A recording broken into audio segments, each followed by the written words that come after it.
কালবৈশাখী ঝড়ের সাথে শিলাবৃষ্টিও হয়। এটা কালবৈশাখী ঝড়ের একটা বৈশিষ্ট্য।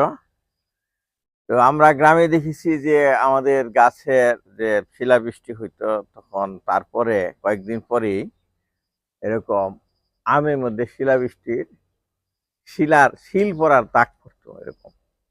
এই যে শিল পড়ার দাগ, শিল পড়া আমগুলা কয়েকদিন পরেই পরিপক্ক হয়ে যায় তাড়াতাড়ি, এবং সেগুলি কাঁচা আম ভর্তা ভালো লাগে। আম আমরা রান্না করার সময় ডালিয়ে দিবি, দেখেন শিল পইরা এরকম গর্ত হয়ে গেছে। এরকম। তো এইগুলি পরিপক্ক হবে না, পাকবে না। আজকে ঢাকায় যাচ্ছি আমি আমার বড় মেয়ে মুনার বাসায়। তা আমার ওয়াইফ বললো যে শিল পড়া আমগুলা নিয়ে আসো, মুনার বাসায় নিয়ে যাবো, ডালে দিয়ে রান্না করা যাবে।